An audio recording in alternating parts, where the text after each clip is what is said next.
안녕하십니까. 네, 구리본원 중등부 팀장 양영민입니다.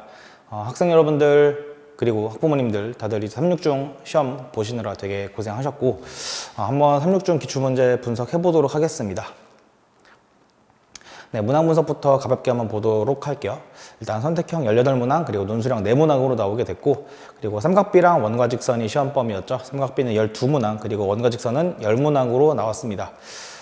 사실 저 이제 계속 촬영을 하면서 보통 이제 설명을 하고 난 다음에 문제 후반부에 제가 총평을 내리죠. 저는 총평을 그냥 여기서 하겠습니다. 난이도 분석이긴 한데 시험지 아마 다들 보셨을 거고, 저도 이제 문제 풀어보면서 좀 실망을 좀 금치 못했어요. 난이도가 이제 주변에 있는 다른 중학교들과 이제 큰 차이가 없어진 듯한 느낌이 들어서 전반적으로 이제 중하에서 중정도 난이도로 형성이 되었고요. 문제는 사실 난이도가 쉬워진 게 문제가 아니라 그 와중에 변별을 할 수 있을 만한 문제들이 단 하나도 없었다라고 하는 게, 그게 좀 안타까운 지점이었습니다. 변별력 있는 문제가 조금도 있지 않았고요. 그래서 이 시험지가 도대체 뭘 위해서 어떤 느낌으로 낸 건지 저는 잘 못 느껴가지고, 뭐 아직 제가 부족한 건지는 잘 모르겠지만, 그래서 이게 진짜 이제 주변 학교의 시험지가 아니라 365중 시험지가 맞나라는 생각이 좀 들 정도로 좀 의아했던 시험지긴 합니다. 더더군다나 논술형 4번 문제에서 이제 오류가 발견돼서 재시험이 확정됐다라고 하더라고요. 그래서 오류 문항까지 있고 난이도 변별도 조금 실패한, 난이도 변별 실패라고 하는 게 너무 어려운 문제를 내서 실패한 게 아니라 너무 쉬운 문제들만 내서 실패한 그런 시험지지 않았을까 싶습니다. 해서 100점 맞은 친구들도 되게 많았을 거고, 내신 대비를 제대로 준비하지 않느라 좀 많이 무너진 친구도 있을 텐데, 한번 문제들을 분석을 한번 해봤습니다. 보시면 지금 제가 윙이랑 코어 그리고 최고 득점 정도에서만 출처를 전부 다 딸 수 있었고요. 특히나 이제 윙과 코어는 뭐 저희 학원 교재니까 그렇다 치더라도 부교재인 최고 득점 수학 교재에서 이렇게 13문항이나 출제를 한 거는 제가 그동안에 본 적은 없었거든요. 그래서 시험지 문제 풀면서 이게 너무너무 익숙한 문제들만 계속 나오다 보니까 아이들도 이제 부교재를 좀 많이 푼 친구들은 분명히 이제 익숙한 시험 문제이지 않았을까 싶습니다. 해서 저는 이번에는 문제 하나하나를 풀어드린다기보다는 이 문항이 이제 요 문제랑 되게 흡사하거나 유사하게 나왔다라고 하는 것만 보여드리고 넘어가도록 하겠습니다. 빠르게 한번 보도록 할게요. 일단 객관식 3번으로 나온 이 문항은 최고 득점의 21쪽에 있는 예제 문제랑 그림 자체가 굉장히 각 자체가 완벽하게 동일하기 때문에 사실상 똑같은 문제라고 봐도 될 것 같고요. 그리고 8번 문제에 나왔던 것도 최고 득점의 12쪽에 있는 유제 3번과 동일하게 나왔습니다. 그리고 문제 9번 또한 최고 득점 27쪽에 있는 1번 문제랑 동일하게 코사인과 사인 값이 주어진 다음에 삼각형 넓이 구하라고 하는 폼까지 형태가 동일하게 나왔고요. 사실 자주 나오는 문항인 요 11번 같은 그림도 최고 득점의 비율만 좀 다를 뿐 물어보는 것 자체는 크게 다르지 않은 문제로 많이 풀어봤을 겁니다. 12번 같은 것도 이게 기억, 니은, 디귿, 미음까지 보기를 줘서 조금 성의를 보이긴 했지만 사실 최고 득점에 있는 그림과 완벽하게 동일한 거를 저희가 확인할 수 있고요. 13번도 이렇게 사분원과 원이 직사각 안에서 내접한 이 그림 자체도 최고 득점에 있는 그림과 완벽하게 동일한 거를 저희가 확인할 수가 있었습니다. 여기서부터가 조금 문제이긴 한데, 그 앞에 있는 문제까지는 그래도 뭐 유사하게 내는 건 정도야 뭐 얼마든지 상관없지만 객관식 17번, 18번쯤이면은 배점도 이제 5.2점이다 보니까 변별을 좀 해주는 문제를 좀 등장을 시켰어야 되지 않을까라고 생각을 했었는데, 이 문항도 최고 득점의 30쪽에 있는 4번과 동일했었고요. 제 기억으로는 이 문제가 스텝 3도 아니고 스텝 2에 있는 문제인 줄 알고 있거든요. 그래서 변별을 하기에는 난이도가 너무 낮은 게 아닌가라는 생각이 드는 문제였습니다. 얘는 좀 더 심하죠. 18번은 객관식 마지막 문제고 분명히 이제 준킬러급 이상으로는 내야 마땅한 시험 문제인데, 요거는 이제 내신 코어에 있는 스텝 1급의 문제, 스텝 2, 스텝 1이나 사실 큰 차이가 없어가지고 스텝 1급에 있는 문제랑 사실 동일한 걸 확인할 수 있습니다. 뭐 누군가는 저기는 지금 완벽하게 원이 그려져 있고 여긴 반원이기 때문에 다른 문제 아니냐라고 할 수 있는데, 사실 이제 원의 중심이 이 직각삼각형의 빗변 위에 있고 원이 지금 빗변이 아닌 나머지 두 변과 접하는 그림 자체는 위에 그림과 아래 그림이 본질적으로 차이가 없기 때문에 동일한 문제라고 보셔도 될 것 같습니다. 그래서 여기 있는 문항까지 다 스무스하게 문제가 풀렸을 거고요. 논술형 3번 같은 경우도 이것도 이제 관연도 기출에서도 되게 자주 나왔었고 최고 득점에도 확실하게 자리 잡고 있는 문제이기 때문에 한 번 이상 풀어본 친구들이라면 분명히 맞출 수 있었던 문제가 될 겁니다. 그리고 이제 논란의 여지가 있는 요 논술형 4번 문제도 사실 그림 자체는 되게 익숙한 그림이긴 할 거예요. 교과서라던가 뭐 교사용 지도서라던가 시중 문제집에 있는 문제들과 동일하게 될 거고, 내신 코어에도 이 문제가 동일하게 수록이 돼 있었습니다. 내신 코어 문제는 오히려 조금 더 디테일하죠. 지금 이 문제랑은 다르게 이 문제에서는 그냥 정사각형의 한 변의 길이를 대놓고 7이라고 주어진 반면에, 이 문제 같은 경우는 여기를 2라 잡고 여기를 7이라 잡아서 이 길이랑 요 길이가 같은 자리인지를 검증을 한번 거쳐야 되는 문제이기 때문에 이 문제가 오히려 훨씬 더 가치가 있는 문제라고 보시면 될 것 같습니다. 지금 이 문제를 띄워놓은 김에 이 문제의 오류 지점이 어디 있는가 한번 같이 확인해 보도록 하겠습니다. 그림은 조금 확대를 한번 해보도록 하겠습니다. 그래서 지금 이 내저번의 반지름 길이를 구하는 게 실질적인 목표라고 보시면 될 것 같아요.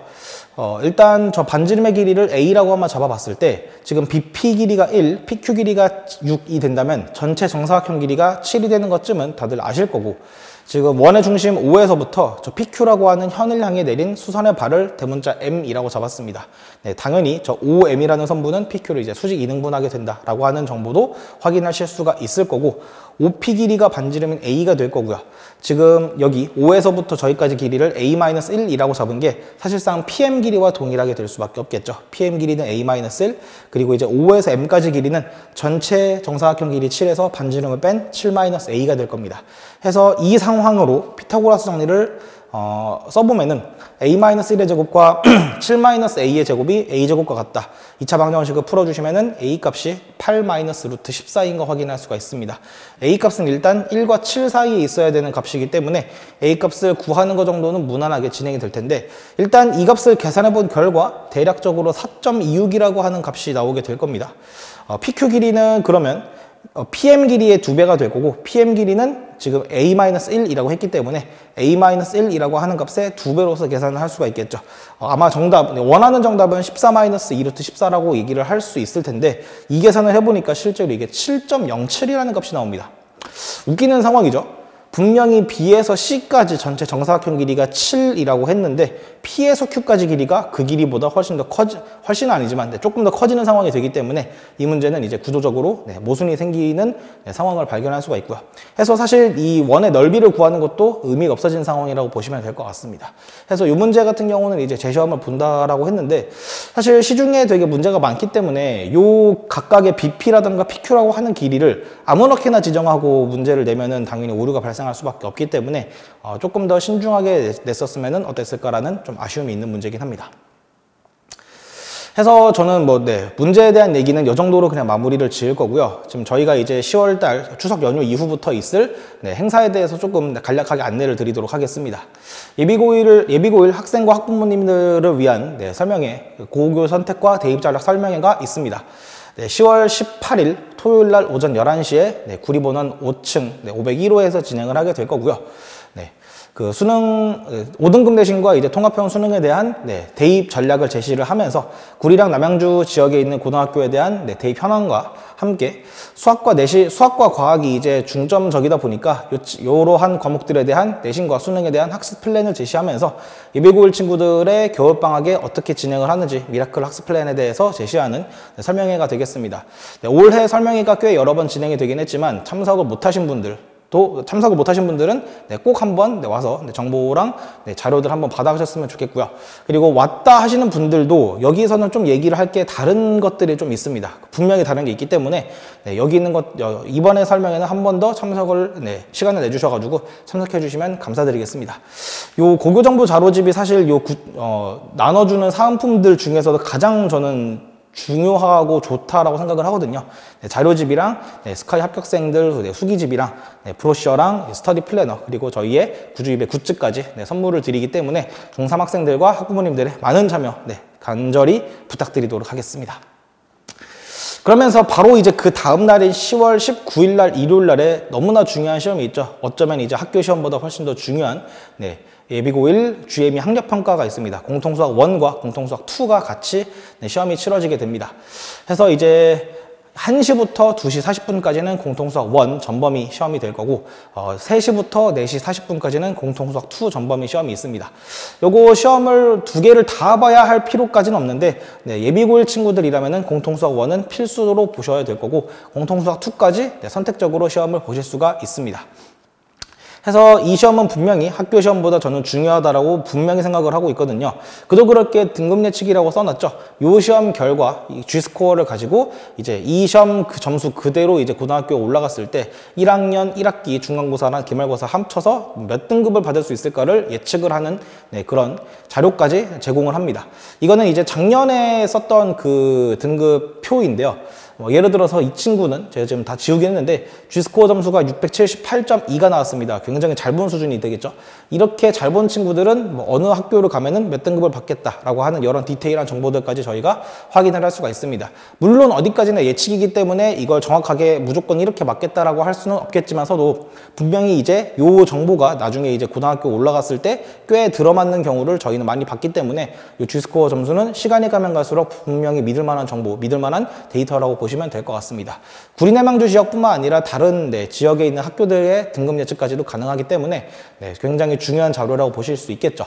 근데 678점은 너무 좀 비현실적인 점수일 수도 있어가지고 조금 현실적인 점수인 495점도 한번 갖고 와봤는데요. 495점 정도라고 한다면 동아고에서 2등급, 이렇게 다산고에서도 2등급 이렇게 받을 수 있기 때문에 G스코어 이번에 볼 시험의 G스코어 점수가 분명히 중요하겠다라고 꼭 인지하고 계셔야 됩니다. 그 말인즉슨 저희가 추석 연휴 이후에 보는 시험이기 때문에 추석 연휴 시험 끝났다고 해서 너무 막 놀고 있으면 당연히 안 된다라고 생각을 하실 수도 있겠죠. 저희도 이제 아이들이 너무 놀지 않기 위해서 너무 놀지 않게 하려고 최선을 다해서 지도를 할 예정이고 이 시험 대비라는 느낌으로도 보실 수 있겠고 저희가 이제 공통수학원 심화 리뷰 특강을 개설을 합니다. 여기 보시면은 이제 한창민 실장님이랑 저 그리고 이제 김현수 선생님 그리고 박상문 선생님께서 이제 진행을 하게 되는데 요거에 대해서 조금 더 디테일하게 말씀드리자면은 주 1회 3주간 진행을 하는 단기 심화 특강이라 보시면 되겠습니다. 교재는 제니트 G3 공통수학 원교재라 보시면 되고요. 난이도적인 측면으로 봤을 때는 저희 학원 교재 기준으로 그린과 블루 사이쯤 어딘가 죄송합니다. 블루보다는 살짝 조금 더 어려운 문제이긴 한데 생각보다 부담스럽지는 않은 교재라서 분명히 이제 특강을 들을 만한 대상 친구들에게는 적합한 교재라고 저는 생각을 합니다. 그리고 이제 요일과 시간을 말씀드리자면은 토요일 0부는 9시부터 11시 반까지, 토요일 1부 11시 40분부터 2시 10분까지, 일요일은 오전 10시부터 12시 반까지 진행을 하고요. 저는 요 일요일 날에 진행을 합니다. 그래서 많은 참여 부탁드리고 저도 준비 열심히 할 테니까 꼭 한번 공통수학 원의 리뷰가 필요한 학생들은 반드시 들어주기를 간절히 부탁드리겠습니다. 이로써 해설 영상 촬영을 마치도록 하겠습니다. 지금까지 양영민 팀장이었습니다. 감사합니다.